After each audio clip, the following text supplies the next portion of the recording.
In this lecture, we will see lookup functions and how we can apply them. First function we will talk about is VLOOKUP. It stands for vertical lookup. The VLOOKUP function search for a specified value vertically in the table and then it returns the output corresponding to that value. For example, you have these 5 students and you have to provide their music marks from a list of students who learns music. So there are other students as well and these 5 students as well. So you have to look for these students in this list and then use their score and add these scores in this music list. Now we can do this using VLOOKUP. Now if I use VLOOKUP here, VLOOKUP, then the first thing I have to provide is the search key. So search key is student 1.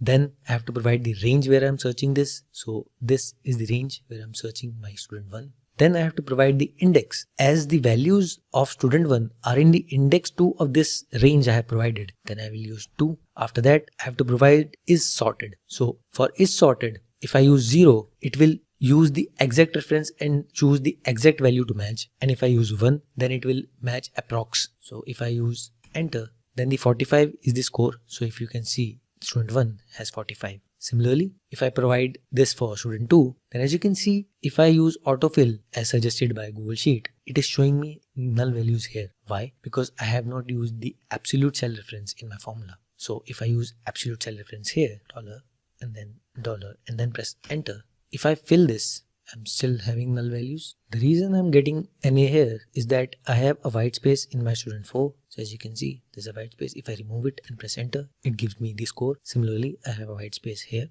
And if I remove it and press enter, so as you can see, student 5 has scored 100 in music. So this is how you can use VLOOKUP function to look up for the values you want and provide the output according to these values.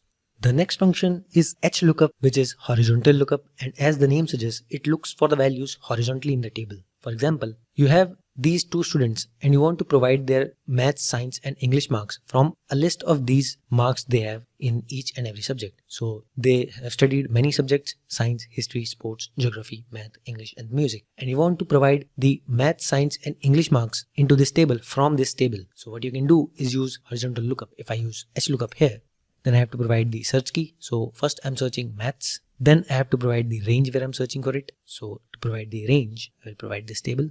Then I have to provide the column. So the second column for student 6. So if I use 2 and then for 0 for the absolute reference. And if I use enter, and as it says NA, because I have used math and not maths. So if I use S and press enter, the value is 83. Similarly, I can use it for science as well. If I use is equals to HLOOKUP, and then I have to provide the science, then the table. So this is the science table, and then 2 for student 6 and then 0. And if I press enter, science has 99. Similarly, I can use it here as well, but if I drag it, then the column reference will change as I have not given the absolute cell reference. So if I use the absolute cell reference here, $13, $15, and then press enter, now I can drag and drop it. So it says 85 in English. So student 6 has scored 85 in English. Now you use for student 7 is equals to HLOOKUP.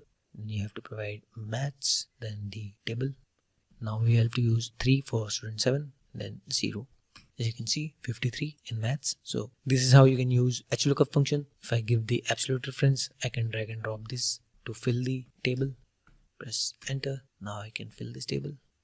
So there is another science. Yeah, so it says I have to give the absolute cell reference to the column as well. If I use $ for column reference, now I can fill it, because if I'm going horizontally, the columns are also changing, so I have to freeze them as well. Now as you can see, we have no null values. This is how you can use HLOOKUP function to look up the values horizontally. The next function we will talk about is index function. So if in any table you want to access values whose index number or row or column numbers are known to us, we can use index function. For example, if we want to find the score of a particular student in a particular subject, then we will first translate the student into a number, then we will translate the subject into a column number, then we can use it in index function. So for student 1, I can use row number 1, for student 2, the row number 2, student 3, row number 3, 4 and 5. So if this is the table, then this is the row number 1, 2, 3, 4, 5. And similarly for subject, if I use math, then I can use 1. If it is science, then I can use 2. If it is English, then I can use 3. So if it is English, I can use 3. So you can use the nested if function here. So if I show you, I have used if this cell is math, then the output is 1. If this cell is science, then it is 2. And if it is English, then it is 3. So if I change it to science, so it is 2. So this is how I can use this subject into a column reference. Now if I use the index function here, I have to provide the table. So it is the table, then the row number, and then the column. And if I press enter, the value is 83. As for science, for student 1, the output is 83. Similarly, if I change it to student 3, then the output is 78, as the student 3 has 78. And if I change it to, let's say, English, press enter, it is 68, as student 3 has 68 in English. This is how you can use index function.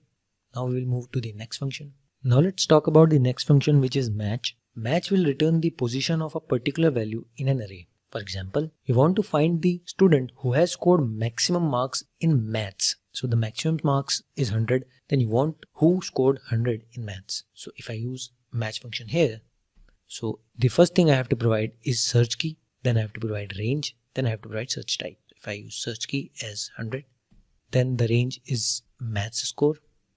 Then I will use 0 and press enter. So as you can see, the student 1 has scored 100. Similarly, if I change it to, let's say, 90, then it will say student 4 has scored 100, as they both were 100, but it will give me the first value. Now if I use it for science, if I use match, then if I use maximum, which is 85, then if I use the table and then 0, press enter, it says 4, as student 4 has scored 85, which is maximum. Similarly for English, if I use match, 86, which is maximum, table reference 0, and enter. So the student 2 has scored 86, which is maximum, as you can see it here.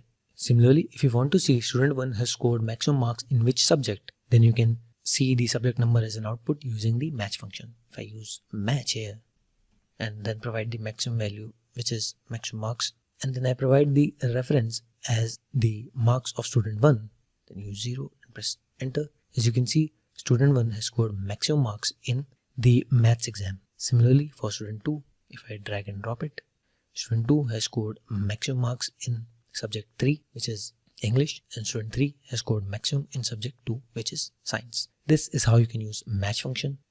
Next, we will look at how you can use combination of index and match in place of VLOOKUP or HLOOKUP. But first, we need to know why we need the combination if we have VLOOKUP and HLOOKUP. The reason is that when you have the large amount of data, VLOOKUP and HLOOKUP are slow, and the combination of index and match can retrieve the data in very less amount of time. Now if I use the formula index here, index, then I have to provide the array. This is table.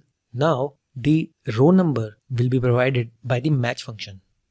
So using match, then I'm going to match the students, or let's first use the student 1 from these. You can give the absolute reference as well. So if I use $, now I will use 0, close the bracket, and then let's use 1, close the bracket, press enter. So it says the answer is 45. So I have to use the absolute reference here as well, $. Now, so you can see the student 1 has scored 45, and if I drag and drop it, you can see student 2 has scored 62. So student 2, 62, and so on. So we have used this combination because this combination retrieves the data faster than the VLOOKUP and HLOOKUP. This is how you can use this combination. So we have seen how to use VLOOKUP, HLOOKUP, index, match, and now the combination of index and match as well. Now we will move to the next topic. Thank you.